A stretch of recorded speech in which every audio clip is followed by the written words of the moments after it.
வணக்கம்.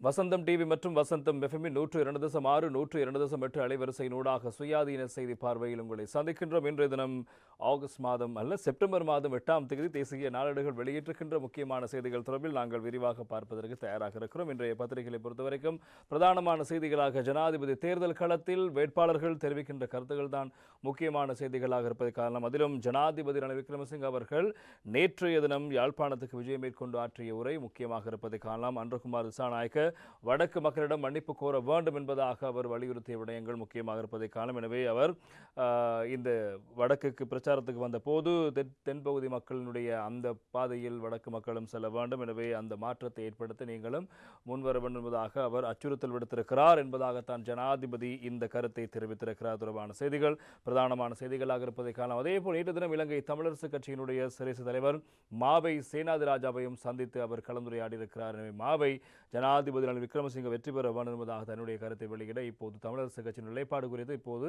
பல்வேறு தரப்பிலும் கேள்வி இருக்கிறது. ஒருபுறம் சஜித் பிரேமதாசவுக்கு ஆதரவு என்று ஒரு தரப்பு இருக்கிறது, அதே போல அறிஞருக்கு ஆதரவு என்று ஒரு தரப்பு இருக்கிறது. இப்போது ரணில் விக்ரமசிங்கவுக்கு ஆதரவு என்று வகையில் கருத்தை கூறியிருக்கிறார் மாவை. இது தொடர்பான விடயங்கள் இப்போது பேசுபொருளாக மாறியிருக்கிறது. அதே போல அன்றகுமார் திசாநாயக்க அவர்களும் பல விடயங்களை சுட்டிக்காட்டி பேசியிருக்கிறார். குறிப்பாக அவர் தெரிவித்த கருத்தும் இன்று தினம் பத்திரிகையினுடைய முக்கியமான செய்திகளாக இருப்பதை காணும். யுத்த குற்றச்சாட்டு தொடர்பான விடயங்களை நீதிமன்றத்தினூடாக தீர்ப்பதற்கு நடவடிக்கை எடுக்கப் போவதாக தெரிவித்து ஒரு கருத்து இருப்பதை காணலாம். அதே போல பொதுத் தேர்தலின் பின்னரே இனி பாராளுமன்றம் கூடும் என்பதாகவும் அவர் தெரிவித்த ஒரு கருத்தும் முக்கியமாக இடம்பெடுத்திருப்பதை நாங்கள் காணலாம். அதே போல சஜித் பிரேமதாச ஒரு கருத்தை முன்வைத்திருக்கிறார். அனுரவோடு ரணிலுக்கு அரசியல் திருமணம் இடம்பெற்றிருக்கிறது, எனவே இந்த விடயத்தில் மக்கள் கவனமாக இருக்க வேண்டும் என்பதாக சஜித் பிரேமதாஸ் அவர்கள் தெரிவிக்க பல முக்கியமான விடயங்கள் தினம் பேசுபொருளாக பத்திரிகை இடம்பெடுத்திருப்பதை நாங்கள் காணலாம். அதே போல் நேற்றைய தினம் இந்த ஜனாதிபதி வேட்பாளர்கள் சிலருக்கு இடையிலான விவாதம் இடம்பெறுவதானால் அதில் சிலர் கலந்து கொள்ளவில்லை என்பதான ஒரு தகவலும் இன்று தினம் பத்திரிகை இடம்பெடுத்திருப்பதை நாங்கள் காணக்கூடியதாக இருக்கிறது. இவ்வாறு இருக்க இந்த பிரதான வேட்பாளர்களுடைய பாதுகாப்பை அதிகரிக்க வேண்டும் என்ற நிலைப்பாடு காணப்படுகிறது. காரணம், கண்டியைச் சேர்ந்த ஒரு போலீஸ் அதிகாரி தகவல் ஒன்றை வழங்கியிருக்கிறார். ஒரு வேட்பாளரை மையப்படுத்திய தாக்குதல் இடம்பெறலாம் என்பதான ஒரு தகவல் வெளியாக இப்போது நீதிமன்ற உத்தரவுக்கு அமைய விசாரணைகள் ஆரம்பிக்கப்பட்ட நிலையில் பாதுகாப்பை வலுப்படுத்த வேண்டும் என்ற ஒரு கருத்தை இப்போதும் முன்னிலைப்படுத்தப்பட்டிருப்பதை நாங்கள் காணக்கூடியதாக இருக்கிறது. இவ்வாறு இருக்க அடுத்ததாக உள்ளூராட்சி மன்ற தேர்தல் நடத்துவதா இல்லையா என்பது தொடர்பான விடயங்கள் குறித்து இப்போது தேர்தல்கள் ஆணைக்குழு விசேடமாக அவசரமாக கவனம் செலுத்தி வருகிறது என்பதாக இன்னும் ஒரு தகவலும் முக்கியமான செய்திகளாக இருப்பதை நாங்கள் காணலாம். அரசாங்கத்திற்குள் இருந்து தகவல்களை வெளியில் கொண்டு செல்கின்ற சில ஆட்களை பற்றி தெரிந்தவுடன் அவ்வாறானவர்களை அரசாங்கத்திலிருந்து நீக்குவதற்கு, குறிப்பாக ராஜபக்ஷ ஆதரவாளர்களை அரசாங்கத்திலிருந்து நீக்குவதற்கான நடவடிக்கைகள் இடம்பெற்று வருவதான ஒரு செய்தி ஒன்றும் பிரதானமாக இருப்பதை காணலாம். ராஜாங்க அமைச்சர்கள் 4 அண்மையில் பதவி நீக்கம் செய்யப்பட்டார்கள், எனவே அது ஜனாதிபதி வேட்பாளரால் செய்யப்பட்டதா என்பது குறித்தும் இப்போது விசாரணை ஆரம்பிக்கப்படுகின்ற விடயங்கள் ஒருபுறம் இருக்க, இப்போது இந்த ஜனாதிபதி வேட்பாளருக்கு ஆதரவளிக்கின்ற தரப்புகள் எடுக்கின்ற முடிவுகள் சம்பந்தமான விடயங்களை அடிப்படையாக வைத்து இன்று தினம் பத்திரிகையுடைய செய்திகள் இடம்பெடுத்திருப்பதை காணலாம். இதனையும் தாண்டி பல முக்கியமான செய்திகள் வந்திருக்கின்றன, அது குறித்து நாங்கள் விரிவாக பார்க்கலாம். முதலாவதாக ஜனாதிபதி ரணில் விக்ரமசிங்க அவர்களுடைய வடக்கு விஜயத்தின் போது அவர் தெரிவித்த கருத்துக்கள் பிரதானமான செய்திகளாக இன்று தினம் பத்திரிகையில் இடம்பெடுத்திருப்பதை நாங்கள் காணலாம். இன்றைய தினம் வீரகேசரி பத்திரிகை எப்படி தலைப்பிடப்படுகிறது? வடக்கு மக்களிடம் அனுர மன்னிப்பு கோர வேண்டும், ஜனாதிபதி ரணில் விக்ரமசிங்க யாழில் கோரிக்கை. சிங்கள மக்களை பயன்படுத்தி அச்சுறுத்தியமைக்காக அவரிடம் மன்னிப்பு கேட்க வேண்டும். எதிர்க்கட்சி தலைவராக செயற்படாத சஜித்தை பற்றி பேசுவதில் பயனில்லை. மாகாணங்களின் அதிகாரங்களுக்கு மேலதிகமாக அபிவிருத்தி அதிகாரங்கள் வழங்கப்படும் என்பதாக அவர் தெரிவித்த கருத்து இன்றைய தினம் வீரகேசரி பத்திரிகையில் வந்திருக்கின்ற அதேவேளை தினகரன் பத்திரிகையில் தமிழ் மக்களை அச்சுறுத்தியமைக்காக வடக்கு தமிழ் மக்களிடம் அன்றகுமார் உடனடியாக மன்னிப்பு கோர வேண்டும், சிங்கள மக்களையும் அவமானப்படுத்தியுள்ளார், ஜனாதிபதி ரணில் யாழ் நகரில் தெரிவிப்பு என்பது இன்றைய தினகரன் பத்திரிகையின் செய்தியாகவும் இடம்பெடுத்திருப்பதை நாங்கள் காணக்கூடியதாக இருக்கிறது. எனவே ஜனாதிபதி அவர்கள் நேற்று தினம் யாழ்ப்பாணத்தில் ஆற்றிய உரை தொடர்பாக நாங்கள் இப்போது விரிவாக பார்க்கவிருக்கின்றோம். தெற்கு சிங்கள மக்களை காண்பித்து வடக்கு தமிழ் மக்களை அச்சுறுத்தியமைக்காக அன்றகுமார் திசாநாயக்க உடனடியாக வடக்கு மக்களிடத்தில் மன்னிப்பு கோர வேண்டும் என்றும் ஜனாதிபதி ரணில் விக்ரமசிங்க வலியுறுத்தியிருக்கிறார். அத்தோடு சிங்கள மக்களை பயன்படுத்தி அவர்களின் பெயருக்கு களங்கம் ஏற்படுத்தியமைக்காக அவர்களிடத்திலும் மன்னிப்பு கோர வேண்டும் என்றும் அவர் சுட்டிக்காட்டியிருக்கிறது. எதிர்க்கட்சி தலைவர் பணியை சரியாக செய்யாத சஜித் பற்றி பேசி பயனில்லை என்றும் தெரிவித்தார். முன்னாள் கல்வி ராஜாங்க அமைச்சரும் ஐக்கிய தேசிய கட்சியின் யாழ் மாவட்ட பிரதான அமைப்பாளருமான விஜயகலா மகேஸ்வரனின் ஏற்பாட்டில் யாழ்ப்பாணம் சங்கிலியன் பூங்காவில் நேற்று இடம்பெற்ற பிரசார கூட்டத்தில் கலந்து கொண்டு உரையாற்றும் போதே அவர் இவ்வாறு தெரிவித்திருக்கின்றார். அங்கு மேலும் உரையாற்றும் போது ஜனாதிபதி தேர்தல் நடத்துவதற்கான நிலைமைகள் நாட்டில் ஏற்படும் என்று 2 வருடங்களுக்கு முன்னதாக யாரும் நினைக்கவில்லை. அப்போதும் வரிசை யுகமே இருந்தது. அப்போது யாருக்கும் தேர்தலை பற்றி சிந்திக்க முடியவில்லை. அப்படியானதொரு காலத்தில் ஜனாதிபதி பதவியை ஏற்றுக்கொண்ட நான் 2 வருடங்களில் ஜனாதிபதி தேர்தலை நடத்தக்கூடிய சூழலை உருவாக்கியிருக்கின்றேன். நான் நாட்டின் ஸ்திரமான நிலைமையை ஏற்படுத்தியுள்ளதோடு அபிவிருத்தி செயற்பாடுகளை முன்னெடுத்து செல்கின்றேன். எனக்கு இந்த திட்டங்களை முன்னெடுத்து செல்வதே ஒரே நோக்கமாக இருக்கிறது. இயலும் ஸ்ரீலங்கா என்பதுதான் எதிர்காலத்தில் முன்னெடுக்கப்பட உள்ள திட்டத்தின் துணைப்பொருளாகும். சஜித்தும் அனுரவும் நெருக்கடியான நிலையில் பொறுப்புகளை பெற்றுக்கொள்ளாது தப்பியோடிவிட்டார்கள். அவர்களை போன்று நானும் இருந்திருந்தால் தற்போது தேர்தலை நடத்த முடியுமா? ஜனாதிபதி தேர்தலை நடத்தக்கூடிய வாய்ப்பினை உருவாக்கியமைக்காக சஜித்தும் அனுரவும் தங்களின் பிரசார கூட்டங்களுக்கு முன்னதாக எனக்கு ஒவ்வொரு முறையும் நன்றிகளை தெரிவித்துக் கொள்ள வேண்டும். நான் பொறுப்பேற்ற காலம் நெருக்கடிகள் நிறைந்தது. தற்போது எமது நெருக்கடிகள் தீர்ந்துவிடவில்லை. பிரச்சனைகள் இருக்கின்றன. இவ்வாறாயினும் எதிர்காலம் பற்றிய தூரநோக்க பார்வை எனக்கு இருக்கிறது. இயலும் ஸ்ரீலங்கா என்ற இலக்கில் எனக்கு 5 நோக்கங்கள் இருக்கின்றன. வாழ்க்கை சுமையை குறைத்தல், தொழில் வாய்ப்புகளை அதிகரித்தல், ஏற்றுமதி பொருளாதாரத்தினை ஏற்படுத்தல், உரிமைய மற்றும் அஸ்வசிம திட்டத்தை பாதுகாத்தல், உற்பத்தியை அதிகரித்தல் ஆகியனவை அவையாகும். யாழ்ப்பாணத்துக்கு நதிநீர் திட்டம் உள்ளது. சுற்றுலாத்துறையை மேம்படுத்துவதற்கு நடவடிக்கைகள் எடுக்க உள்ளோம். நிர்மாணத்துறையை மேம்படுத்த உள்ளோம். உற்பத்தியை அதிகரிக்க உள்ளோம். பூநகரி மாங்குளத்தில் பொருளாதார வலயங்களை அமைக்க உள்ளோம். இவ்விதமான செயற்பாடுகளை மத்திய அரசாங்கத்தினால் மட்டும் தனியாக முன்னெடுக்க முடியாது. ஆகவே 9 மாகாண சபைகளுக்கான முழுமையான அதிகாரங்களையும் அபிவிருத்திக்கான விசேட அதிகாரங்களையும் பெற்றுக் கொடுப்பதற்கு நடவடிக்கைகளை முன்னெடுக்க உள்ளேன். அத்தோடு மாகாண அபிவிருத்திக்காக விசேட நிறுவனங்களை உருவாக்குவதற்கும் எதிர்பார்த்திருக்கின்றேன். இதன் அடிப்படையில் தான் உங்களின் பெருமதியான வாக்குகளை கோருகின்றேன். அனுரகுமார் திசாநாயக்க வடக்குக்கு வருகை தந்தார். உங்களின் வாக்குகளை கோரினார். அதன் போது அவர் என்ன கூறினார் என்பது நினைவிருக்கிறதா? தெற்கில் உள்ளவர்கள் தன்னை வெற்றி பெற செய்வதற்கு தயாராக இருக்கிறார்கள். அந்த வெற்றிக்கு நீங்களும் துணையாக வேண்டும். அவ்வாறு செயற்படாவிடின் அவர்களின் மனோநிலை மாறினால் எவ்விதமான நிலைமை ஏற்படும் என்று எனக்கு தெரியாது. அவர்களின் மனோநிலை மாறுவதற்கு அல்லது அவர்களின் நிலைப்பாட்டிலிருந்து நீங்கள் வேறுபடுவதற்கு தயாராக இருக்கிறீர்களா? வடக்கு மக்கள் தெற்கின் நிலைப்பாட்டுக்கு எதிரானவர்கள் என்று காண்பிப்பதற்கு நீங்கள் விரும்புகிறீர்களா? நாங்கள் வெற்றி பெற உள்ளோம். நீங்களும் வெற்றியின் பங்குதாரர்களாக வேண்டும். எதற்கும் எதிரானவர்களாக மாறிவிட வேண்டாம் என்று தான் அன்றைக்கு குறிப்பிட்டிருக்கின்றார். அனுரகுமாரவின் இந்த கூற்றுக்கள் வடக்கு மக்களை அச்சுறுத்துவதாக அமைந்திருக்கின்றன. அதாவது தனக்கு வாக்களிக்காது விட்டால் நாங்கள் பார்த்து கொள்வோம் என்றே அவர் கூறியிருக்கின்றார். அவருடைய அச்சுறுத்தும் கூற்றுக்களை நான் வன்மையாக கண்டிக்கின்றேன். 2010ஆம் ஆண்டு ஜனாதிபதி தேர்தலின் போது நான் யாழ்ப்பாணத்துக்கு வருகை தந்திருந்தேன். சரத் பொன்சேகாவுக்கு வாக்களிக்குமாறு கோரினேன். அப்போது வடக்கு மக்கள் பொன்சேகாவுக்கும் தெற்கு மக்கள் மஹிந்த ராஜபக்சவுக்கும் வாக்களித்தார்கள். அதன் பின்னர் ஒன்றுமே நடக்கவில்லை. அதற்காக தெற்கு மக்கள் இங்கு வந்து வடக்கு மக்களை தாக்கவில்லை. நாடு அவ்வாறே சுமூகமாக சென்றது. டக்ளஸ் தேவானந்தாவுக்கு அமைச்சு பதவி கிடைத்தது. 2015இல் நாம் மைத்ரிபால சிறிசேனவுக்கு வாக்களிக்குமாறு உங்களிடம் கோரினோம். வடக்கு மக்கள் அவ்வாறே செய்தார்கள். தெற்கு மக்கள் மஹிந்த ராஜபக்சவுக்கு வாக்களித்தார்கள். அதன் பின்னரும் எதுவும் இடம்பெறவில்லை. 2019இல் சிங்கள மக்கள் கோட்டாபயவுக்கும் வடக்கு மக்கள் சஜித் பிரேமதாசவுக்கும் வாக்களித்தார்கள். கோட்டாபய வெற்றி பெற்றதன் பின்னர் படையெடுத்து வடக்கு வருகை தந்தாரா? எதுவும் நடைபெறவில்லை. நாம் எப்போதும் தேர்தல் பெறுபேறுகளை ஏற்றுக்கொண்டிருக்கின்றோம். முன்னைய காலத்தில் பெடரல் கட்சிக்கு தான் வடக்கு மக்கள் வாக்களிப்பார்கள், தெற்கு மக்கள் தேசிய கட்சிகளுக்கு வாக்களிப்பார்கள். இவ்வாறு வரலாறு நடிகளும் மாறுபட நிலைப்பாடுகள் இருக்கின்றன. அவ்வாறு இருக்கையில் அனுரகுமார் திசாநாயக்க எவ்வாறு வடக்கு மக்களை அச்சுறுத்த முடியும்? அவர் ஒருபோதும் வெற்றி பெறப் போவதில்லை. அவர் வடக்கு மக்களை மட்டுமல்ல தெற்கு சிங்கள மக்களையும் அச்சப்படுத்துவதற்கே முயல்கின்றார். அதுதான் ஜேவிபியின் நிலைப்பாடாகும். எனது நண்பரான அனுரகுமார் திசாநாயக்க உடனடியாக வடக்கு மக்களிடம் மன்னிப்பு கோர வேண்டும் என்று நான் பகிரங்கமாக கோருகிறேன். அது மாத்திரமன்றி சிங்கள மக்களின் பெயரை பயன்படுத்தி அவர்களுக்கு களங்கம் ஏற்படுத்தியுள்ளதாகவும் அவர்களிடத்திலும் மன்னிப்பு கோர வேண்டும் என்றும் நான் வலியுறுத்துகிறேன். அதன் பின்னர் அவரை எதிர்க்கட்சியில் அமர்ந்து கொள்ளுமாறு கேட்டுக்கொள்கின்றேன். அவரால் வேறு எங்குதான் செல்ல முடியும்? அவரால் யாழ்ப்பாணத்துக்கு கூட வர முடியாது போகும். ஜேவிபி முறையிலான அச்சுறுத்தலை விடுப்பது மிக மோசமானது என்று மீண்டும் கூறுகிறேன். ஜேவிபியின் வழக்கமான அச்சுறுத்தலுக்கு இதற்கு முன்னர் அச்சப்படவில்லை, இனிமேலும் அச்சப்பட போவதுமில்லை, அதற்கு இடமளிக்கப் போவதுமில்லை. சஜித் பிரேமதாசவை பற்றி பேசி பயனில்லை. சஜித் பிரேமதாச எதிர்க்கட்சி தலைவராக பொறுப்புடன் பணியாற்றியிருந்தால் அனுரகுமார மேலிருந்து வந்திருக்க மாட்டார் அல்லவா? அனுரவை நிறுத்துவதற்கு சஜித்தால் முடியாது. அதே நேரம் மக்களின் வாக்குகளை வீணாக்க வேண்டாம் என்று சஜித்திடம் கேட்டுக்கொள்கின்றேன்.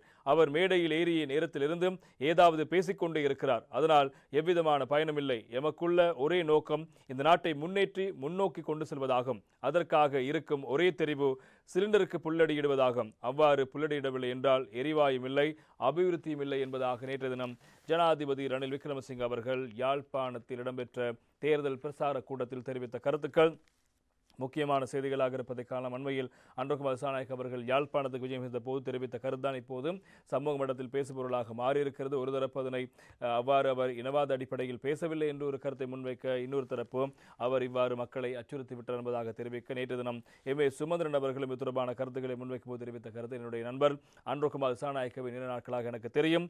எனவே அவர் அப்படியானது ஒரு இனவாத போக்கில் அந்த கருத்தை முன்வைத்திருக்க மாட்டார். எனவே அவர் தென்பகுதி மக்கள் இப்போது அன்றகுமார் திசாநாயக்க ஆதரவை வழங்கி வருகிறார்கள். எனவே வடக்கு மக்களும் அந்த வெற்றியில் பங்காளராக மாற வேண்டும் என்ற கோரிக்கை விடுத்திருப்பார் தவிர அது இனவாத அச்சுறுத்தலாக இருக்க வாய்ப்பில்லை என்பதாக MA சுமந்திரன் அவர்களும் கருத்துக்களை முன்வைத்த விடயத்தை நாங்கள் இங்கே சுட்டிக்காட்ட வேண்டும். இவ்வாறு இருக்க நேற்று தினம் ஜனாதிபதி ரணில் விக்ரமசிங்க மாவை சேனாதிராஜாவை சந்தித்து கலந்துரையாடி இருக்கிறார். இன்றைய தினம் தினகரன் பத்திரிகை புகைப்படத்துடன் கூடிய செய்தியாக அந்த செய்தியை தந்திருக்கிறது.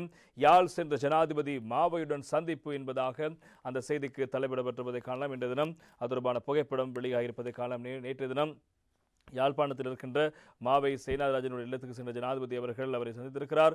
இதன் போது அங்கு பல விடயங்கள் முக்கியமாக பேசப்பட்டிருக்கிறது. ஏற்கனவே இலங்கை தமிழரசு கட்சி வவுனியாவில் கூடி இம்முறை ஜனாதிபதி தேர்தலில் சஜித் பிரேமதாஸ் அவர்களுக்கு ஆதரவளிப்பதற்கான ஒரு முடிவை எடுத்திருப்பதாக MA சுமந்திரன் அண்மையில் அறிவித்தார்.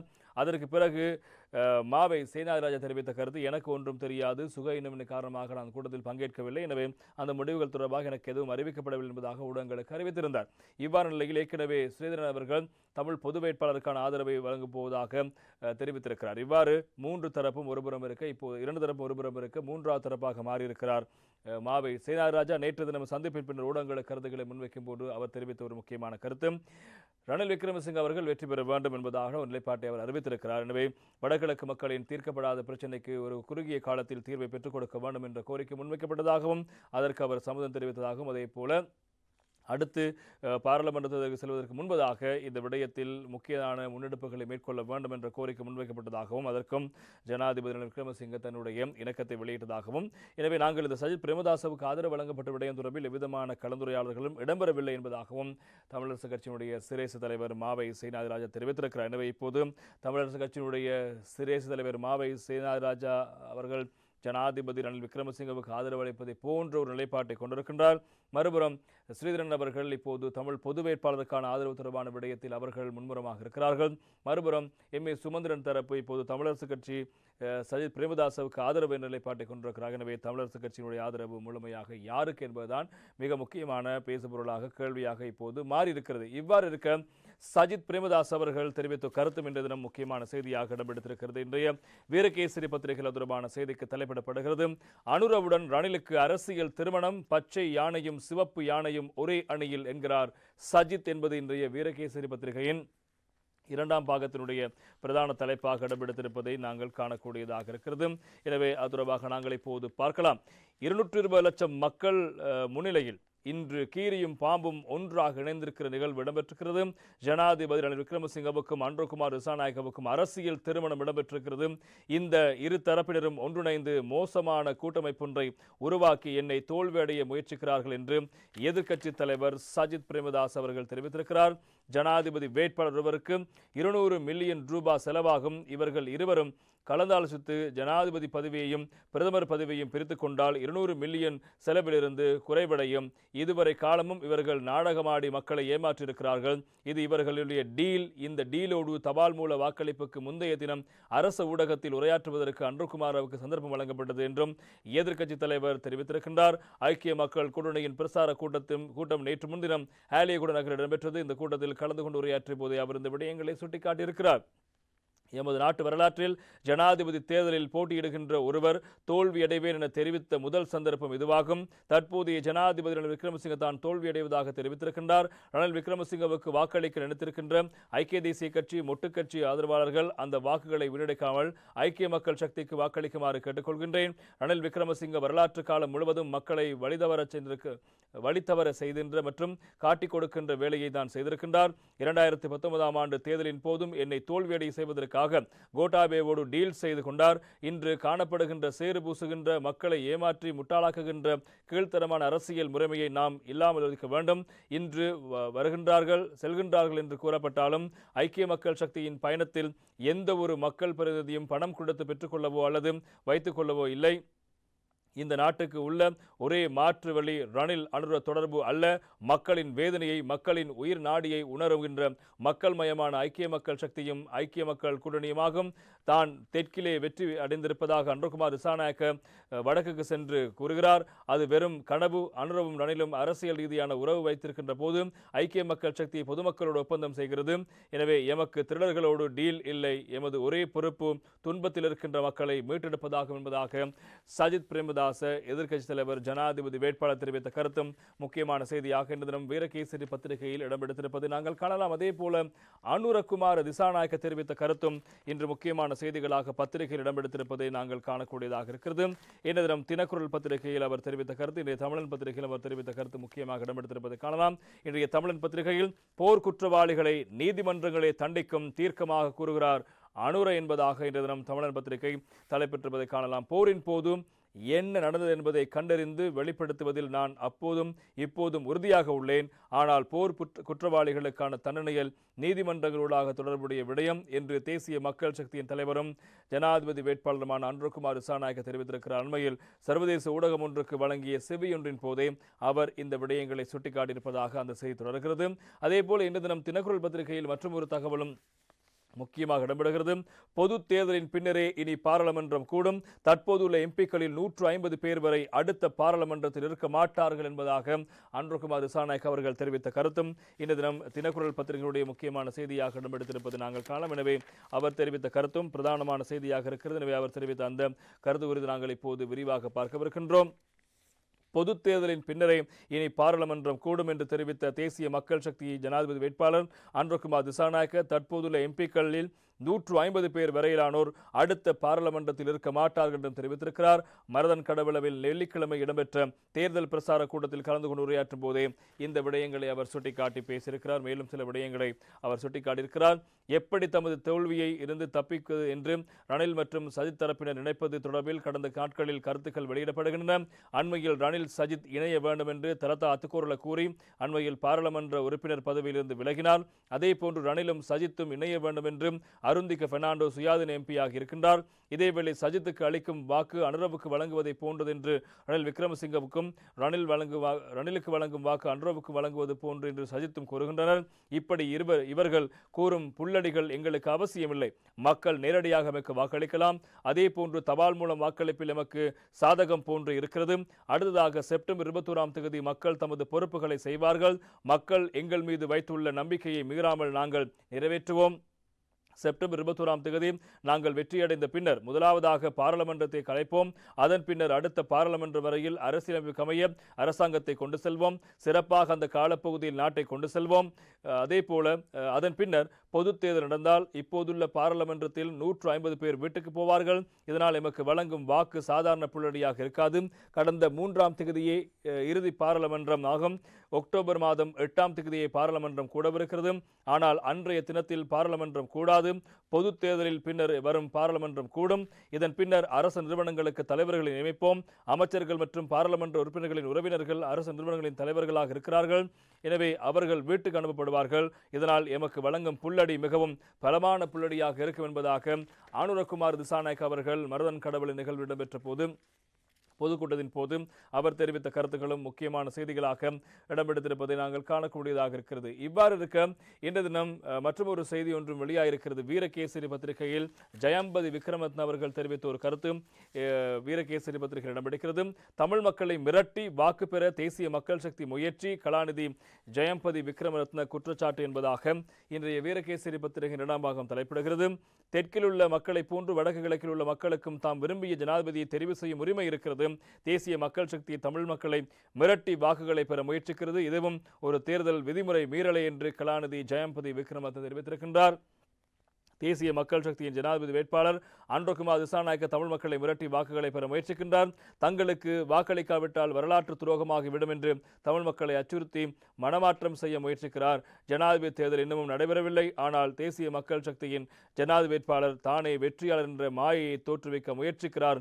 தெற்கு மக்களின் ஆதரவு தனக்கே நிலைப்பாட்டை கொண்டு வடக்கு மக்களிடமிருந்து வாக்குகளை பெறுவதற்கு அவர் முயற்சிக்கிறார் என்பதாகவும் ஜெயம்பதி விக்ரமத்தகலானதி அவர்கள் தெரிவித்த கருத்தும் இன்றைய தினம் வீரகேசரி பத்திரிகையில் முக்கியமாக இடம்பெடுத்திருப்பதை நாங்கள் காணக்கூடியதாக இருக்கிறது. இவ்வாறு இருக்க தமிழ் பொது வேட்பாளர் தொடர்பான விடயங்களும் இப்போது பேசுபொருளாக பத்திரிகை இடம்பெடுத்திருப்பதை காணலாம். இன்றைய தினம் வீரகேசரி பத்திரிகையில் இவ்வாறு தலைப்பிடப்படுகிறது.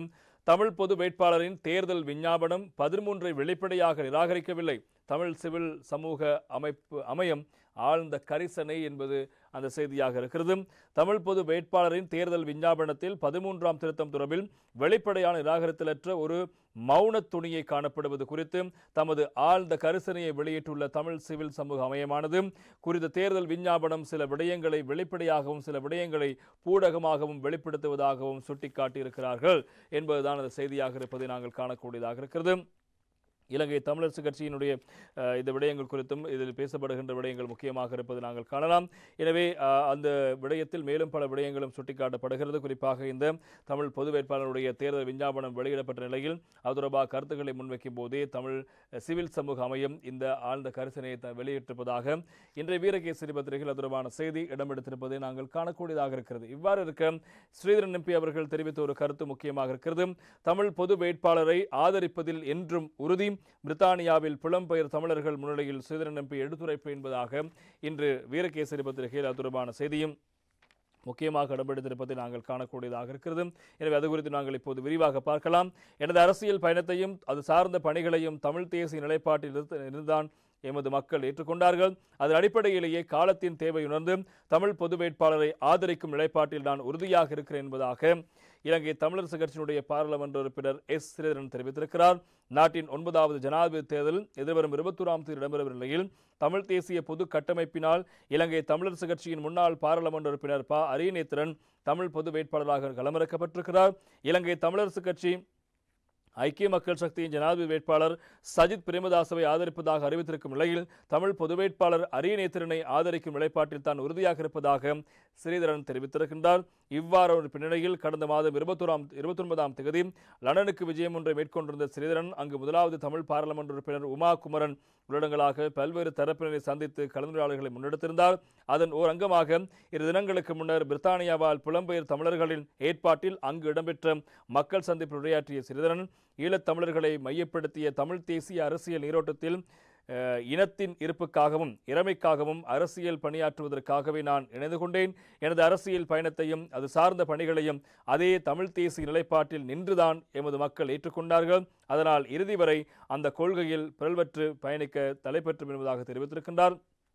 அது மாத்திரமின்றி அவ்வடிப்படையிலேயே காலத்தின் தேவையுணர்ந்து தமிழ் பொது வேட்பாளரை ஆதரிக்கும் நிலைப்பாட்டிலும் தான் உறுதியாக இருப்பதாகவும் ஸ்ரீதரன் அவர்கள் தெரிவித்த கருத்துக்களும் முக்கியமான செய்திகளாக இடம்பெடுத்திருப்பதை நாங்கள் காணக்கூடியதாக இருக்கிறது.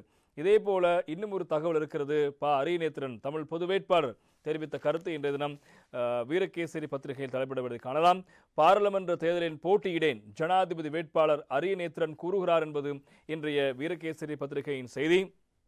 ஜனாதிபதி தேர்தலில் தமிழ் பொது வேட்பாளராக களமிறக்கப்பட்டிருப்பதன் மூலம் தமிழ் மக்கள் மத்தியில் பெறுகின்ற செல்வாக்கை சாதகமாக பயன்படுத்தி எதிர்வரும் பாராளுமன்ற தேர்தலில் போட்டியிடப் போவதில்லை என ஜனாதிபதி வேட்பாளர் ப. அரியநேத்திரன் தெரிவித்திருக்கின்றார்.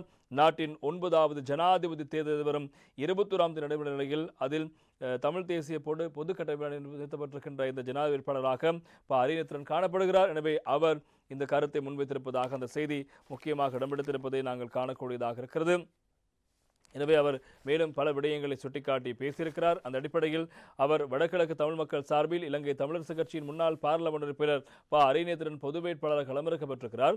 அவர் இந்த தேர்தலில் வெல்லப்போவதில்லை என்றாலும் இதன் மூலம் கிடைக்கப்பெறும் செல்வாக்கை பயன்படுத்தி எதிர்வரும் பாராளுமன்ற தேர்தலில் போட்டியிட்டு வெல்லக்கூடும் என்றும் கருத்துக்களை பல்வேறு தரப்பினராலும் முன்வைக்கப்படுகின்றன.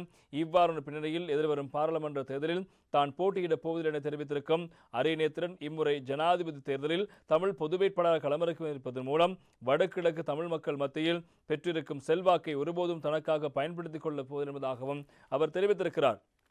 அதேவேளை தமிழ் பொது கட்டமைப்பில் அங்கம் வகிக்கும் தமிழ் தேசிய அரசியல் கட்சிகள் அல்லாத ஏனைய சிவில் அமைப்புகளின் பிரதிநிதிகள் எதிர்வரும் பாராளுமன்ற தேர்தலில் போட்டியிடும் உத்தேசத்தை கொண்டிருக்கிறார்கள் என எழுப்பப்பட்ட கேள்விக்கு பதிலளித்த அறிஞரின் அவ்வாறானதொரு கருத்தை அவர்கள் இதுவரையில் எங்களுக்கும் கூறவில்லை எனவும் அவர்கள் அத்தகைய உத்தேசம் இருப்பதாக எனக்கு தெரியவில்லை என்பதாகவும் தெரிவித்த கருத்து முக்கியமாக இருப்பதை கலவை இம்முறை ஜனாதிபதி தேர்தலில் தமிழ் பொது வேட்பாளர் களமிருக்கிறார் அவர் கணிசமான வாக்குகள் கிடைக்கும் எனவே அந்த வாக்கை தனக்கு பாராளுமன்றம் செல்வதற்கான வாக்கு வங்கியாக மாற்றுவதற்கு தான் தயாரில்லை என்பதாகத்தான் அரியநேத்திரன் தெரிவித்திருக்கிறார். ஆனால் இங்கே வந்திருக்கின்ற பல ஜனாதிபதி வேட்பாளர்கள் தங்களுடைய வாக்கு வங்கியை அதிகரித்துக் கொண்டும் பாராளுமன்றம் செல்வதற்கான முயற்சியின் ஒரு முதல் படியாகத்தான் இந்த ஜனாதிபதி தேர்தல் களத்தில் இறங்கியிருக்கிறார் என்பதும் இங்கே நாங்கள் கூற வேண்டிய விடயமல்ல, உங்களுக்கும் அது தெரியும். இவ்வாறு இருக்க இன்னும் ஒரு செய்தி ஒன்றும் இன்று தினம் பத்திரிகையுடைய முக்கியமான செய்தியாக இடம்பெடுக்கிறது. வீரகேசரி பத்திரிகையில் இவ்வாறு தலைப்பிடப்படுகிறது. சுமந்திரன் அவர்கள் தெரிவித்த ஒரு கருத்தாக இருக்கிறது. சஜித்துடன் எந்தவிதமான ரகசிய ஒப்பந்தமும் இல்லை, சுமந்திரன் எம்பி கூறுகிறார் என்பது இன்றைய வீரகேசரி பத்திரிகையின் மற்றும் ஒரு செய்தியாக இருப்பதை நாங்கள் காணக்கூடியதாக இருக்கிறது. அது குறித்து நாங்கள் இப்போது பார்க்கலாம். சஜித் பிரேமதாசவோடு எந்தவிதமான ரகசியமான ஒப்பந்தங்களையும் செய்யவில்லை என்றும் இலங்கை தமிழரசு கட்சியின் யாழ் மாவட்ட பாராளுமன்ற உறுப்பினர் ஜனாதிபதி சட்டத்தரணி எம் ஏ சுமந்திரன் தெரிவித்திருக்கின்றார். சஜித் பிரேமதாசவை இலங்கை தமிழரசு கட்சி ஆதரிக்கும் நிலைப்பாட்டை எடுத்தபோதும் உடன்பாடுகள் எதுவும் செய்யப்பட்டதா, அவ்வாறு செய்யப்பட்டமைக்கான காரணங்கள் என்ன என்று வினவிய போதே அவர் இதனை குறிப்பிட்டிருக்கின்றார். இலங்கை தமிழரசு கட்சியின் தென்னிலங்கை வேட்பாளர்களோடு எவ்விதமான எழுத்து மூலமான உடன்பாடுகளையும் இதுவரை காலை மேற்கொண்டதில்லை. அந்த வகையில் எமது நிலைப்பாடானது ஜனாதிபதி வேட்பாளர்கள் அதிகார பகிர்வு உள்ளிட்ட தமிழர்களின் விடயங்கள் தொடர்பில் பகிரங்கமாக தங்களது தேர்தல் விஞ்ஞாபனத்தில் அறிவிக்க வேண்டும் என்பதே ஆகும். எம்மை பொறுத்தவரையில் தமிழ் மக்களுடன் உடன்பாடுகளை எட்டுவது, வாக்குறுதிகளை அளிப்பது போன்ற செயற்பாடுகளை தவிரவும் தங்களுடைய விஞ்ஞாபனங்களில் குறிப்பிட்டு ஒட்டுமொத்தமான நாட்டுக்கும் கூற வேண்டும் என்பது முக்கியமானது. அந்த வகையில் சஜித் பிரேமதாசனது நிலைப்பாட்டை தனது தேர்தல் விஞ்ஞாபனத்தின் ஊடாக வெளிப்படுத்தியிருக்கிறார். அதற்கு அமைவாகவே நாம் சஜித்தை ஆதரிக்கும் முடிவினை எடுத்தோம் என்பதாக இப்போது எம் ஏ சுமந்திரன் அவர்கள் தெரிவித்த கருத்துக்களும் முக்கியமான செய்தியாக இடம்பெடுத்திருப்பதை நாங்கள் காணக்கூடியதாக இருக்கிறது. அதே போல ஹக்கீம் அவர்கள் தெரிவித்த கருத்து இன்று தினம் தினகரன் பத்திரிகையுடைய முக்கியமான செய்தியாக இடம்பெடுக்கிறது. புதிய முகமூடிகளோடு வரும் சிவப்பு சகோதரர்கள் வரலாற்றை திரும்பி பார்க்க வேண்டும். ஹக்கீம் என்பது இன்றைய தினகரன் பத்திரிகையுடைய செய்தியாக இருப்பதை நாங்கள் காணக்கூடியதாக இருக்கிறது. அவர் தெரிவித்த கருத்து இவ்வாறு தொடர்கிறது. சிவப்பு சகோதரர்களை பற்றி அவர்களின் வரலாற்றை திரும்பி பார்த்து சிந்திக்க வேண்டும் எனவும் அவர்கள் தற்போது புதிய முகமூடிகளோடு பிரசன்ன இருப்பதாகவும் ஸ்ரீலங்கா முஸ்லிம் காங்கிரசின் தலைவரும் பாராளுமன்ற உறுப்பினருமான ரவுஃப் ஹக்கீம் தெரிவித்திருக்கின்றார். இந்த சிவப்பு சகோதரர்கள் நாட்டிலுள்ள ஊழலை ஒழிக்கப் போவதாகவும் கூறுவதாக அவர் தெரிவித்திருக்கின்றார். எனவே புத்திரத்தில் இடம்பெற்ற ஐக்கிய மக்கள் சக்தியினுடைய ஜனாதிபதி வேட்பாளர் சஜித் பிரேமதாசவை ஆதரிக்கும் விடத்தில் கலந்து கொண்டு உரையாற்றும் போதே இந்த விடயங்களை அவர் குறிப்பிட்டிருக்கிறார். சிவப்பு சகோதரர்கள் வருகின்ற போது கவனமாக சிந்தித்து வாக்களிக்க வேண்டும் என்பதாகத்தான் அவர் தகவலை வெளியிட்டிருக்கிறதாக இன்று தினம் தினகரன் பத்திரிகை தொடர்பான செய்தியை வெளியிட்டிருப்பதை காணலாம். மனோ கணேசன் எம்பி அவர்கள் தெரிவித்த கருத்து இன்றைய தினகரன் பத்திரிகையில் தலைப்பிடப்படுகிறது. ஐக்கிய மக்கள் கூட்டணியின் மலையக அரசியல் சாசனம் அடுத்த வாரத்தில் வெளியிடப்படும். மனோ கணேசன் என்பதாக அந்த செய்திக்கு தலைப்பிடப்படுகிறது. ஐக்கிய மக்கள் கூட்டணியின் ஜனாதிபதி வேட்பாளர் சஜித் பிரேமதாசவோடு ஏற்படுத்திக் கொள்ளப்பட்ட உடன்படிக்கைக்கு அமைவான மலையக அரசியல் சாசனம் எதிர்வரும் வாரத்தில் வெளியிடப்படும் என தமிழ் முற்போக்கு கூட்டணியின் தலைவர் மனோ கணேசன் தெரிவித்திருக்கின்றார். கொழும்பில் நேற்று முன்தினம் இடம்பெற்ற ஊடகவியலாளர் சந்திப்பில் கலந்து கொண்ட போதே அவர் இந்த விடயங்களை சுட்டிக்காட்டி இருக்கிறார். எனவே எதிர்காலத்தில் பெருந்தோட்ட மக்கள் சேவைகள் முன்னெடுக்கப்படும் எனவும் அவர் சுட்டிக்காட்டிய விடயங்கள் பிரதானமாக இருப்பதை காண இதன் மூலம் மலையக அரசியல் சாசனத்துக்கு அந்த சாசனத்துக்கு அமைவாகத்தான் எதிர்காலத்தில் மலையக பெருந்தோட்ட மக்களுடைய சேவைகள் முன்னெடுக்கப்படும் என்பதாகவும் அவர் தன்னுடைய கருத்தை முன்வைத்திருக்கின்ற செய்தி இன்று தினம் தினகரன் பத்திரிகையில் இடம்பெடுத்திருப்பதை நாங்கள் காணக்கூடியதாக இருக்கிறது. இப்போ டக்ளஸ் தேவானந்தா அவர்கள் தெரிவித்த ஒரு கருத்து முக்கியமாக இருக்கிறது. ஜனாதிபதி வேட்பாளர் சஜித்துக்கு ஆதரவு தமிழரசு கட்சி எடுத்த முடிவு தமிழ் மக்களின் முடிவல்ல, டக்ளஸ் தேவானந்தா தெரிவிப்பு என்பதாக இன்றைய தினகரன் பத்திரிகை தலைப்பிடுகிறது. ஜனாதிபதி தேர்தலில் இலங்கை தமிழரசு கட்சி சஜித் பிரேமதாசவுக்கு ஆதரவு வழங்கப் போவதாக எடுத்த முடிவு மக்களின் முடிவல்ல எனவும் அது கட்சி சார்ந்த முடிவெனவும் கடற்தொழில் அமைச்சர் டக்ளஸ் தேவானந்தா குறிப்பிட்டிருக்கின்றார். இது தொடர்பாக அவர் மேலும் தெரிவிக்கின்ற போது தமிழரசு கட்சியினுடைய இந்த முடிவு என்பது அது ஏகமனதாக முடிவு அல்ல என்பதாக தெரிவித்திருக்கின்றார். எனவே தமிழரசு கட்சியின் பாராளுமன்ற உறுப்பினர் எம் ஏ சுமந்திரன் பாராளுமன்றத்தில் மாகாண சபை தேர்தல் தொடர்பான தடைவர் பிரேரணை முன்வைத்திருந்தார். அது தொடர்பான விவாதங்கள் பாராளுமன்றத்தில் இடம்பெற்று வருகிறவரும் தமிழ் கட்சிகள் ரணில் விக்ரமசிங்கவை அண்மையில் சந்தித்த போதும் இந்த பிரச்சனையை நிறைவேற்றுவது தொடர்பாக சாதகமான கருத்துக்களை முன்வைத்ததாக அறிகிறேன். எனவே இதற்கு இறுதியாக நடைபெற்ற பாராளுமன்ற அமர்வில் சுமந்திரனால் கொண்டுவரப்பட்ட மாகாண சபை தொடர்பான தடைவர் பிரேரணை ஒத்திவைக்கப்பட்டது. இந்த ஒத்திவைப்பு சில வேளை தமிழரசு கட்சி சஜித் பிரேமதாசவுக்கு ஆதரவு வழங்கப் போவதான அறிவிப்பு வெளியானமைக்கான காரணத்தை செலுத்தியிருக்கலாம், தாக்கத்தை செலுத்தியிருக்கலாம்.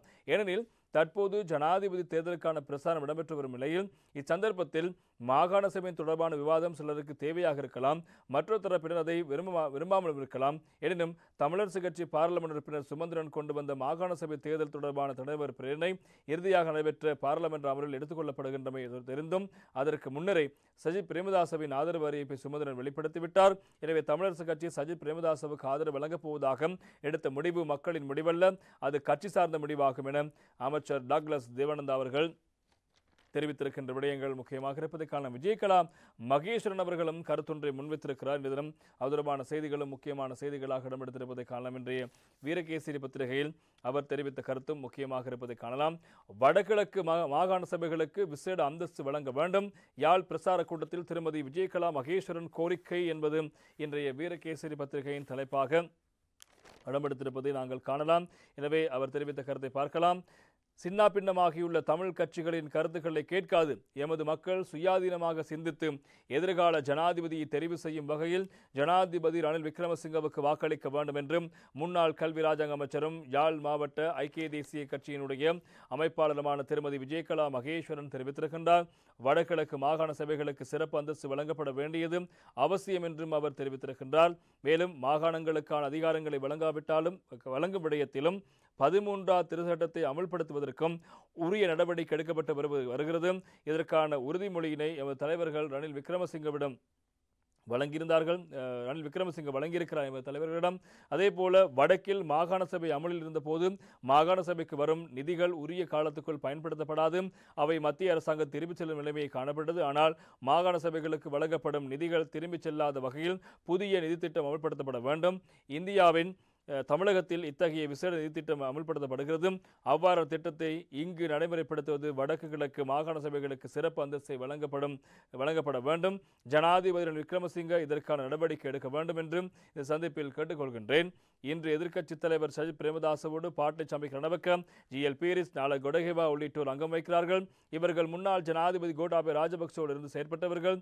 இவர்களை கூட்டிணைத்து கொண்டு ஆட்சி நடத்த சஜித் பிரேமதாச முயல்வது வேடிக்கையான விடயம். கோட்டாபயவின் கொள்கையை இவர்கள் தற்போதும் பரப்பி வருகிறார்கள். இவர்கள் அங்கம் வைக்கும் தரப்பினரால் எந்த தீர்வையும் வழங்க முடியாது என்பதாக விஜயகலா மகேஸ்வரன் அவர்கள் தெரிவித்த கருத்து முக்கியமான செய்தியாக இடம்பெடுத்திருப்பதை நாங்கள் காணக்கூடியதாக இருக்கிறது. இவ்வாறு இருக்க நேற்றைய தினம் இந்த ஜனாதிபதி தேர்தலில் போட்டியிடுகின்ற வேட்பாளர்களுக்கு இடையிலான விவாதம் ஒன்று இடம்பெறப் போவதாக தெரிவிக்கப்பட்டது. ஆனால் அதில் சில வேட்பாளர்கள் கலந்து கொள்ளவில்லை என்பதாக ஒரு செய்தியும் இருக்கிறது. வீரகேசரி பத்திரிகை தலைப்பிடுகிறது.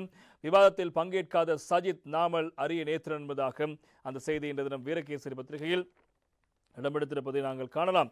எனவே ஜனாதிபதி வேட்பாளர்களுடனான பகிரங்க விவாதத்தில் பங்கு பெற்றுவதற்காக குறிப்பிட்டிருந்த ஜனாதிபதி வேட்பாளர்களான நாமல் ராஜபக்ச, சஜித் பிரேமதாச, அரியநேத்திரன் ஆகியோர் விவாதத்தில் கலந்து கொள்ளவில்லை.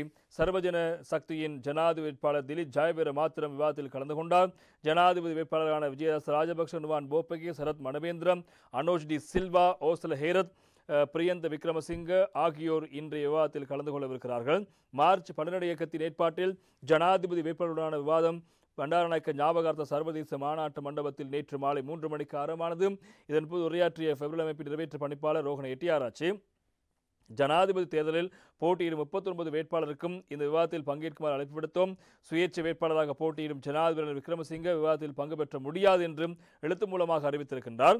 தேசிய மக்கள் சக்தியின் தலைவர் அன்ருகுமார் திசாநாயக்க விவாதத்தில் கலந்து கொள்வது கடினமானது, இருப்பினும் முயற்சிப்பதாக குறிப்பிட்டிருந்தார். இதற்கமைய 39 வேட்பாளர்களில் 16 வேட்பாளர்கள் தமது பங்கு பற்றலை உறுதிப்படுத்தியிருந்தார்கள். முதலாவது விவாதத்தில் கலந்து கொள்வதாக குறிப்பிட்டிருந்த ஜனாதிபதி வேட்பாளர் அரியநேத்திரன் நேரம் சிக்கலானதால் தன்னால் பங்கு பெற்ற முடியாது என்பதை இறுதி தருணத்தில் அறிவித்திருந்தார். இவ்வாறு நிலையில் இன்றைய விவாதத்தில் 3 ஜனாதிபதி வேட்பாளர்கள் கலந்து கொள்ளவிருக்கிறார் என்றார். மாலை 3 மணிக்கு விவாதம் ஆரம்பமாக குறிப்பிட்டிருந்த நிலையில் ஜனாதிபதி வேட்பாளர் தில்லி ஜெயவீர மாத்திரம் மண்டபத்துக்கு வருகை தந்திருந்தார். ஏனைய வேட்பாளர்கள் வருகை தரும் வரை காத்திருந்த நிலையில் விவாதம் ஆரம்பமானது. ஜனாதிபதி சட்டத்தரணி சாலிய பீரிஸ் தொகுத்து வழங்கினார். இந்த பகிரங்க விவாதத்தில் பொதுமக்களிடமிருந்து பெற்றுக்கொள்ளப்பட்ட கேள்விகள் ஜனாதிபதி வேட்பாளரிடம் கேட்கப்பட்டது. இதற்கமைய விவாதத்தில் கலந்து கொண்ட சர்வஜன சக்தி ஜனாதிபதி வேட்பாளர் தில்லி ஜெயவீரிடம் எழுப்பட்ட கேள்விகளுக்கு அவர் தமது தேசிய மூலவாய் திட்டத்தை அடிப்படையாக கொண்டு பதில் வழங்கினார். எனவே ஏனைய வேட்பாளர்கள் இதில் கலந்து கொள்ளவில்லை என்பதுதான் இங்கே மார்ச் 12 இயக்கம் தெரிவித்த கருத்துக்கான. எனவே இன்றைய தினமும் இன்னும் ஒரு தரப்போடு விவாதம் இடம்பெறப் போகிறது. மேலும் சில செய்திகளை பார்க்கலாம். ஒரு சிறிய விளம்பர இடைவேளையின் பின்னர்.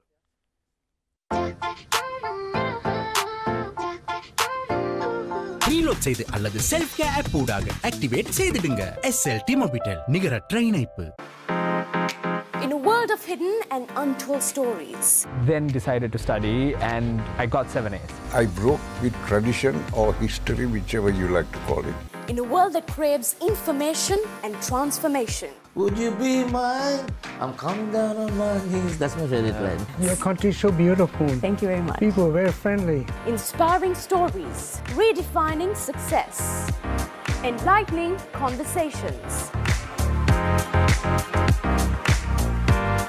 Join us every Monday at 9 p.m. on the official YouTube channel of Prime Television and Wasandam TV. The Spotlight, a story that ignites change.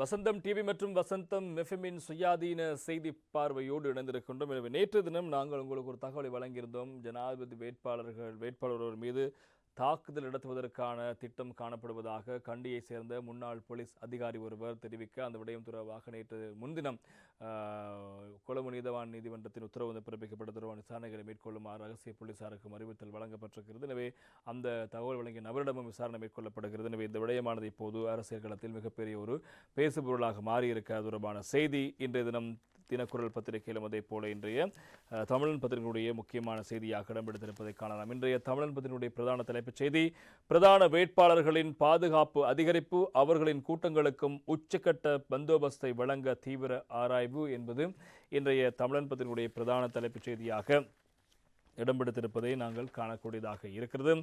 எதிர்வரும் ஜனாதிபதி தேர்தலில் போட்டியிடும் பிரதான வேட்பாளர்கள் சிலருக்கு பாதுகாப்பு அச்சுறுத்திருப்பதாக பாதுகாப்பு துறையினர் கண்டறிந்திருப்பதாக அறிய முடிகிறது. இதனால் அவர்களுக்கும் அவர்களின் கூட்டங்களுக்கும் உச்சகட்ட பாதுகாப்பை வழங்க பாதுகாப்பு அமைச்சு ஆராய்ந்து வருகிறது. இதற்கிடையில் பிரபல ஜனாதிபதி வேட்பாளர் ஒருவரை இலக்கு வைத்து தாக்குதல் நடத்துவதற்கு திட்டமிடப்பட்டிருப்பதாக கிடைத்த தகவல் தொடர்பில் பரந்துபட்ட விசாரணையை முன்னெடுக்குமாறு கொழும்பு பிரதான நீதவான் திரின கமகே குற்றப்புலனாய்வு திணைக்களத்திற்கு உத்தரவு பிறப்பித்திருக்கின்றார். வியாழக்கிழமை உத்தரவிட்டிருந்தார்.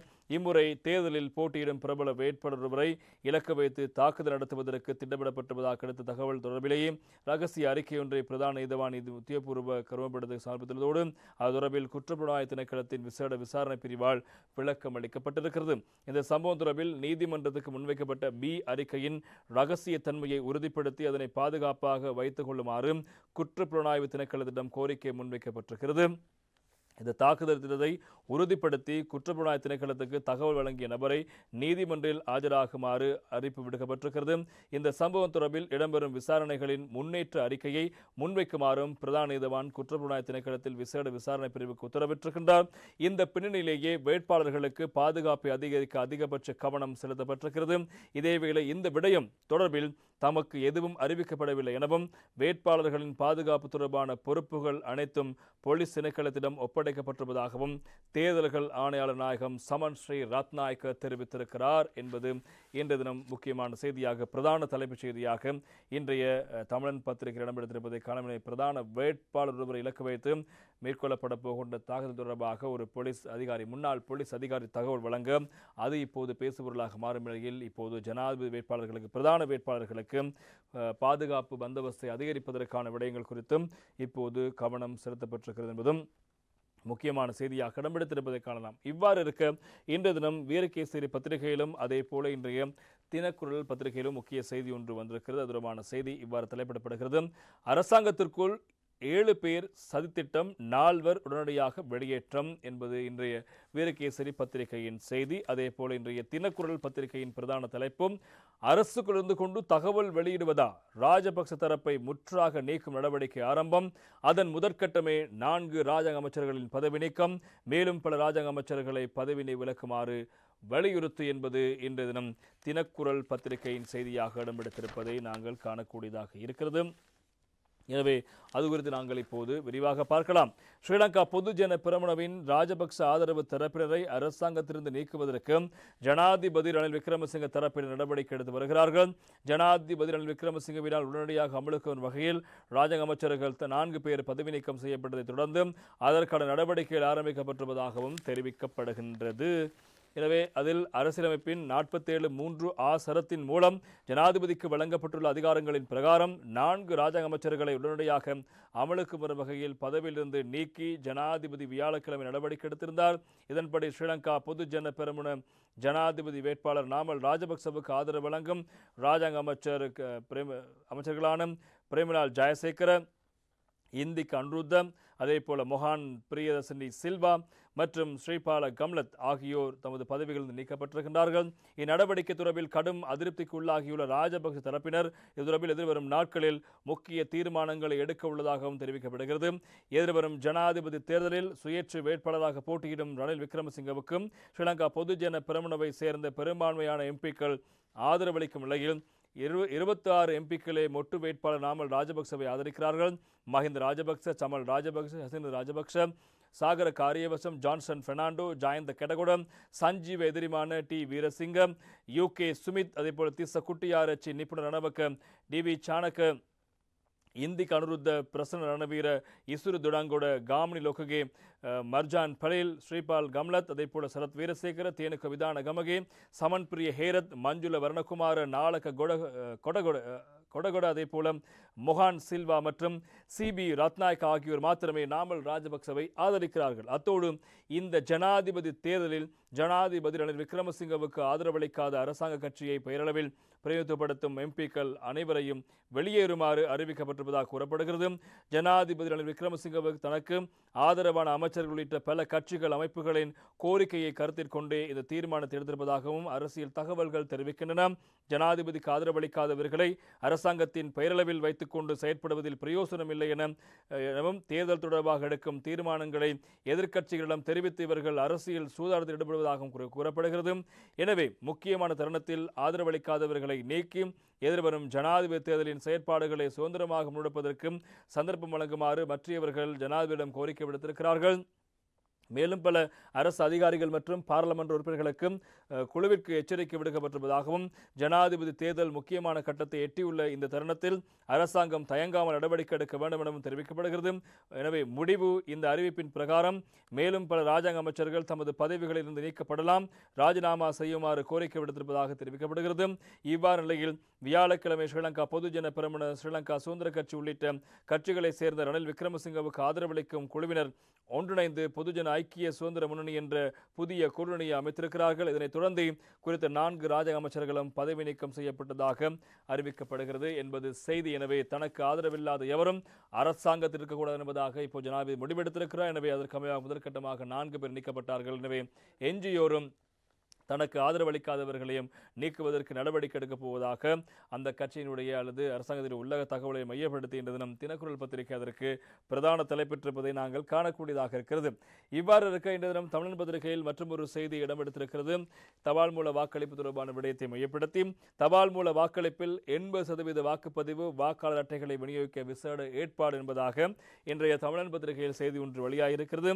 9வது ஜனாதிபதி தேர்தலையொட்டி கடந்த வாரம் நடத்தப்பட்ட தபால் மூல வாக்களிப்பில் 80% அரசு உத்தியோகத்தர்கள் தமது வாக்குகளை பதிவு செய்திருப்பதாகவும் வாக்காளர் அட்டை விநியோகத்திற்கான விசேட தினமாக ஞாயிற்றுக்கிழமையாகிய இன்றைய தினம் அறிவிக்கப்பட்டிருப்பதாகவும் தபால் திணைக்களம் தெரிவித்திருக்கிறது. மேலும் 80%க்கும் அதிகமான தபால் மூல வாக்குகள் பதிவு செய்யப்பட்டுள்ளதோடு பதிவு செய்யப்பட்ட தபால் மூல வாக்குச்சீட்டுகள் சம்பந்தப்பட்ட பிரதேசங்களில் உள்ள தபால் நிலையங்களில் ஒப்படைக்கப்பட்டிருப்பதாகவும் தபால் மா அதிபர் ராஜித கே ரணசிங்க அவர்கள் தெரிவித்திருக்கிறார் என்பதும் அந்த செய்தியாக இன்று தினம் இடம் பிடித்திருப்பதை நாங்கள் காணக்கூடியதாக இருக்கிறது. அதே போல இன்னும் ஒரு முக்கியமான தகவல் ஒன்றும் இன்று தினம் பத்திரிகை இடம்பெடுத்திருப்பதை காணலாம். எனவே இந்த உள்ளூராட்சி மன்ற தேர்தல் நடைபெறுமா இல்லையா என்பது தொடர்பான விவாதம் இருக்கிறது. ஆனால் நீதிமன்ற உத்தரவுக்கு அமைய தேர்தல் நடத்த வேண்டும், அதற்கான ஏற்பாடுகளை இப்போது தேர்தல்கள் ஆணைக்குழு ஆராய்ந்து வருவதாக இன்றைய வீரகேசரி பத்திரிகை சுட்டிக்காட்டுகிறது. ஜனாதிபதி தேர்தலின் பின்னர் உள்ளூராட்சி மன்ற தேர்தல் ஆராய்கிறது தேர்தல்கள் ஆணைக்குழு என்பதாக இன்றைய தினம் அந்த செய்தி இடம்பிடிக்கிறது. நாட்டில் 9வது ஜனாதிபதி தேர்தல் முடிவடைந்தவுடன் உயர்நீதிமன்றத்தினுடைய உத்தரவுக்கு அமைவாக உள்ளூராட்சி மன்ற தேர்தல்களை நடத்துவதற்கு உத்தேசித்திருப்பதாகவும், இருப்பினும் தேர்தலின் பின்னர் பாராளுமன்றம் உடனடியாக கலைக்கப்படுமாயின் அது குறித்து சிந்திக்க வேண்டியிருக்கும் எனவும் தேர்தல்கள் ஆணைக்குழுவின் உறுப்பினரும் சட்டத்தரணியுமான அமீர் ஃபாயிஸ் தெரிவித்திருக்கின்றார்.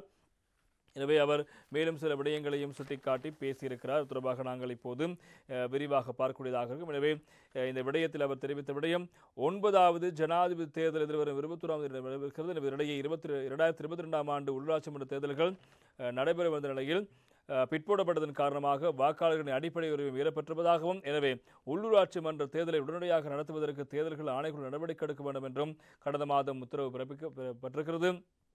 இவ்வாறு நிலையில் இது பற்றி கருத்து வெளியிட்ட தேர்தல்கள் ஆணைக்குழு உறுப்பினர் அமீர் ஃபாயிஸ், உயர்நீதிமன்றத்தின் உத்தரவுக்கு அமைவாக ஜனாதிபதி தேர்தல் முடிவடைந்தவுடன் உள்ளூராட்சி மன்ற தேர்தல் நடத்துவது குறித்து ஆணைக்குழு ஆலோசித்து வருவதாகவும், தற்போது வரை தேர்தலை நடத்துவதில் எவ்விதமான தடங்களும் இல்லை எனவும் அவர் தெரிவித்திருக்கிறார் என்பது முக்கியமான செய்தி. எனவே ஜனாதிபதி தேர்தல் நிறைவடைந்த கையோடும் உள்ளூராட்சி மன்ற தேர்தலுக்கு செல்வதுதான் தேர்தல்கள் ஆணைக்குழுவின் திட்டம். எனவே அது இதுவரை எந்த மாற்றம் இல்லை, இனி பார்க்கலாம் என்பதாகத்தான் அவர்கள் தெரிவித்த கருத்துக்கள் முக்கியமாக இருப்பதை காணலாம். அதே போல இன்றைய லங்காதீபத்தினுடைய பிரதான தலைப்புச் செய்தி இன்னும் ஒரு தகவலை சுமந்திருப்பதை காணலாம். அது குறித்து நாங்கள் விரிவாக பார்ப்போம் ஒரு சிறிய விளம்பர இடைவேளையின் பின்னர்.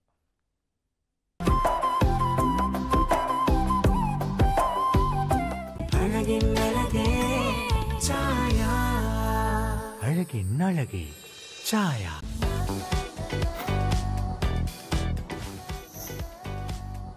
இந்த க்ளோ அண்ட் லவ்லி பெரிய பேக்குக்கு இப்ப 120 ரூபாய் மிக பெரிய லாபம்.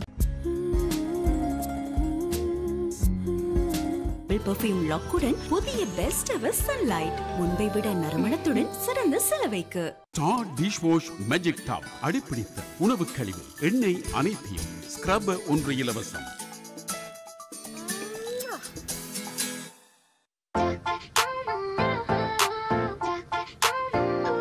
ரீலோட் செய்து அல்லது செல்ஃப் கேர் ஆப் ஊடாக ஆக்டிவேட் செய்திடுங்க. SLT மொபிட்டல் நிகரற்ற இணைப்பு.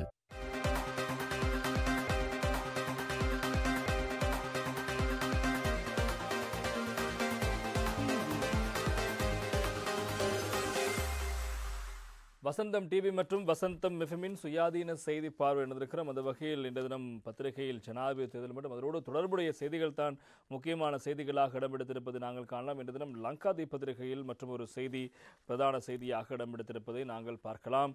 ரட்டின் பென்னு முதல் கேன்ன மாலிமாவ சஜப சூதானம் என்பதாக இன்றைய லங்காதீப் பத்திரிகை தலைப்பெற்றிருப்பதை நாங்கள் காணலாம். இலங்கையிலிருந்து கொள்ளையடிக்கப்பட்டு மக்களிடமிருந்து கொள்ளையடிக்கப்பட்டு வெளிநாடுகளில் இப்போது முருளி செய்யப்பட்டிருக்கின்ற சேர்த்து வைக்கப்பட்டிருக்கின்ற அதே போல பயப்படப்பட்டிருக்கின்ற பணத்தை நிதியினை கொண்டு வர திசை காட்டியும் ஐக்கிய மக்கள் சக்தியும் தயாராக இருக்கிறது. எங்களுக்கான கொள்கையில் தொடர்பான விடயங்கள் குறிப்பிடப்பட்டிருப்பதாக அந்த கட்சிகளை சேர்ந்தவர்கள் தெரிவித்த கருத்து இன்றைய லங்காதீபத்தினுடைய பிரதான தலைப்புச் செய்தி எண்ணமெடுத்திருப்பதை காணலாம். எனவே இது தொடர்பான விடயங்களை மையப்படுத்தி பணத் கட்டும்பத் சம்பந்தகர மா சஹயன் முதல் கேன் வெடப்பிடிவல பட்டங்கன்னவா இரான் விக்ரமரத்ன என்பதாக தெரிவிக்கப்படுகிறது. எனவே சட்டம் மூலம் ஒன்று சமர்ப்பிக்கப்பட்டு நிறைவேற்றப்பட்டு 6 மாத காலத்தில் அந்த பணத்தை கொண்டு வரும் செயற்பாடுகளை ஆரம்பிக்கப் போவதாக ஐக்கிய மக்கள் சக்தியினுடைய பொருளாதார குழுவினுடைய உறுப்பினராக இருக்கின்ற பாராளுமன்ற உறுப்பினர் இரான் விக்ரமரத்ன தெரிவித்திருக்கின்றார்.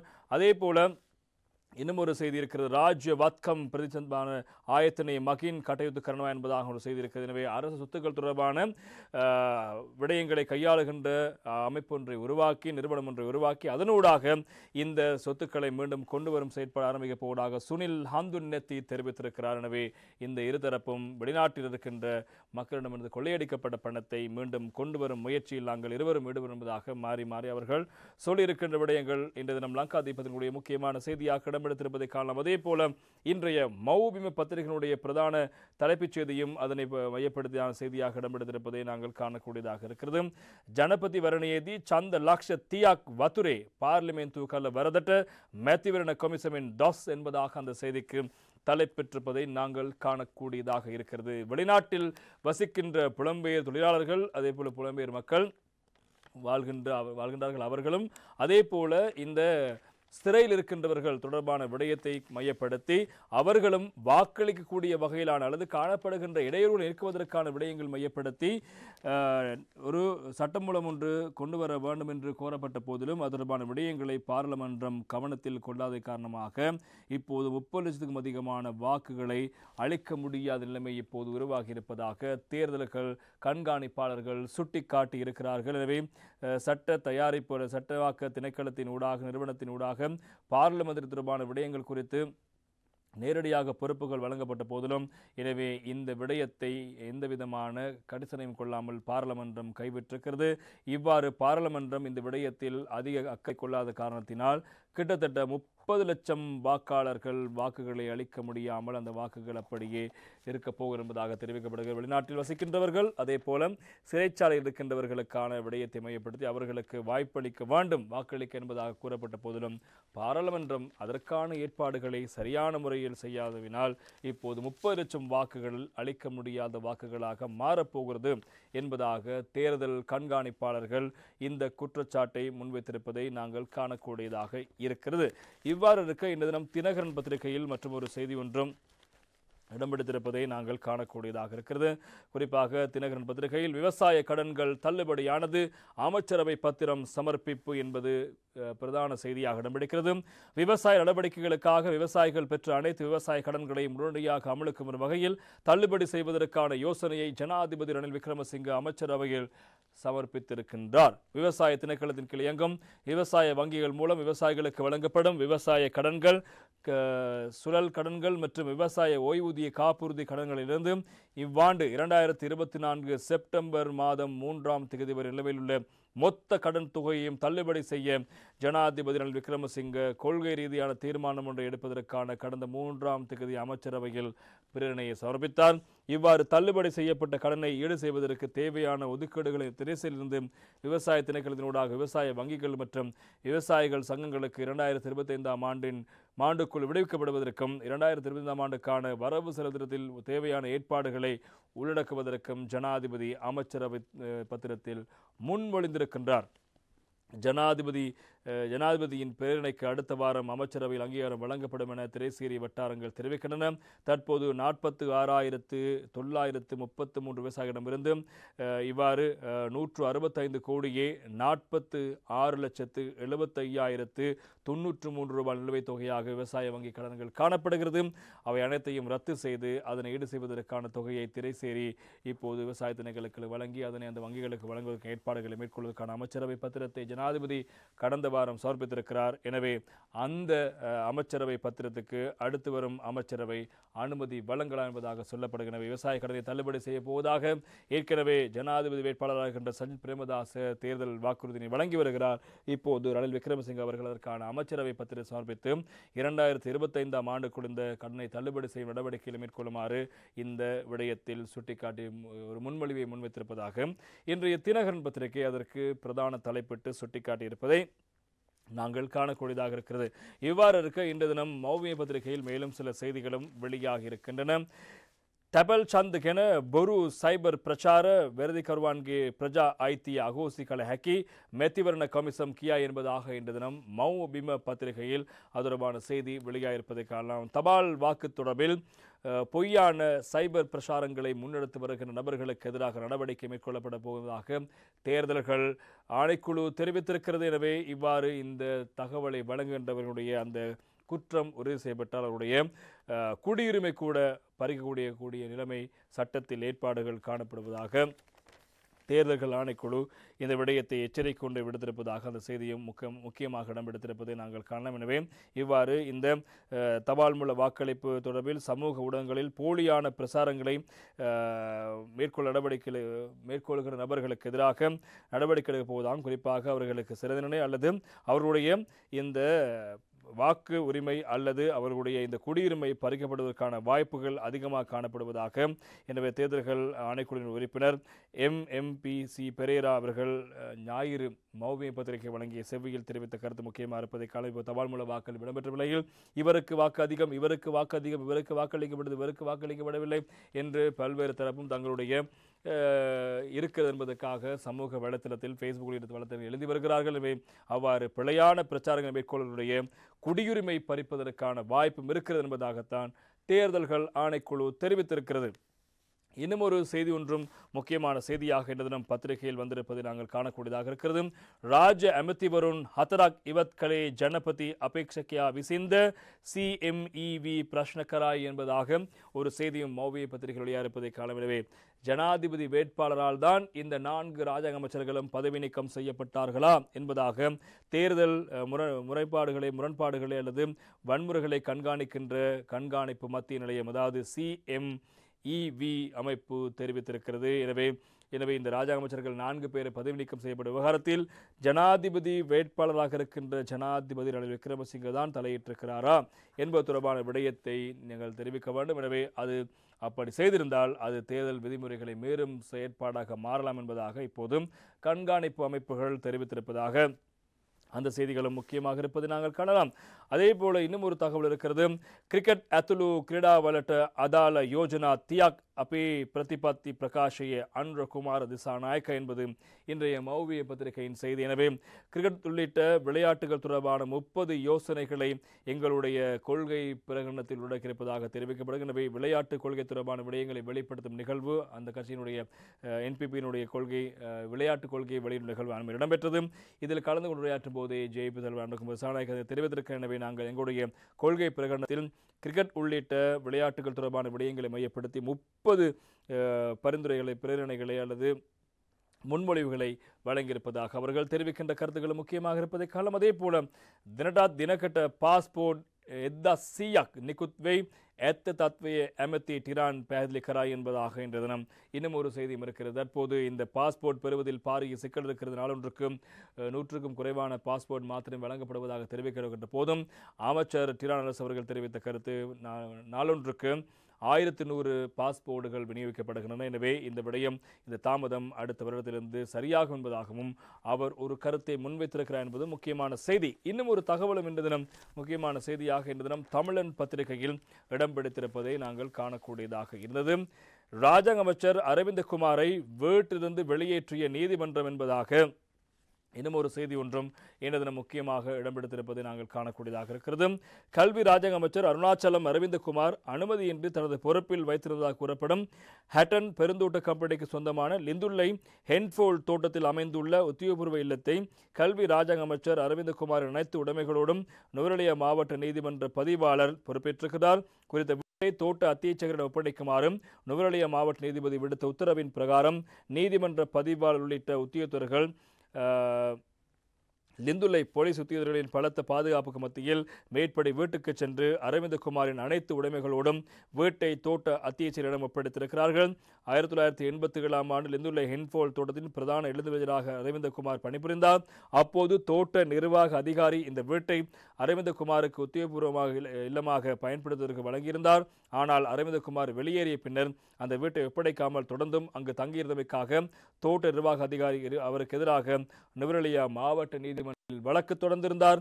எனவே நீண்ட காலமாக வழக்கை விசாரித்த நுவரெலியா மாவட்ட நீதிபதி அரவிந்தகுமாரை உத்தியோகபூர்வ இல்லத்தை விட்டு வெளியேறுமாறு உத்தரவு பிறப்பித்ததை அடுத்து நுவரெலியா மாவட்ட நீதிபதியின் அந்த தீர்ப்பை எதிர்த்து இப்போது அவர் நடவடிக்கைகளை மேன்முறையீடு நீதிமன்றத்திலும் உயர்நீதிமன்றத்திலும் மேன்முறைகள் செய்யப்பட்டன. ஆனால் 2 மேன்முறையீடுகளும் நிராகரிக்கப்பட்டன. நுவரெலியா மாவட்ட நீதிபதியின் தீர்ப்பை பின்பற்றுமாறு இந்த நீதிமன்றங்கள் உத்தரவிட்டன.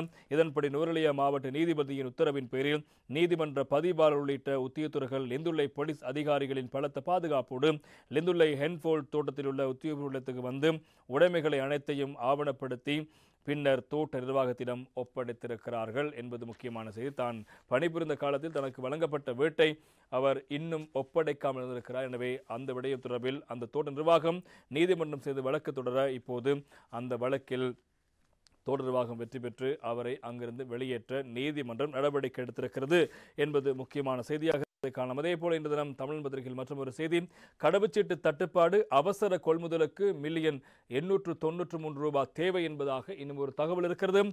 கடவுச்சீட்டு விநியோகம் அக்டோபர் மாத இறுதிப் பகுதியில் வழமைக்கு திரும்பும் என்று வழமையான விநியோகஸ்தர்களிடமிருந்து அவசரமாக வெற்று கடவுச்சீட்டுகளை கொள்வனவு செய்வதாயின் $894 மில்லியன் செலவிட வேண்டும் என அரசாங்கம் தெரிவித்திருக்கிறது என்பதும் முக்கியமான செய்தியாக இடம்பெடுத்திருப்பதை காணலாம். இந்த தகவலோடு இன்றைய சுயாதீன செய்தி பார்வை நிறைவுக்கு வருகிறது. நாளையும் சுயாதீன செய்தி பார்வையில் உங்களை சந்திக்கலாம். வணக்கம்.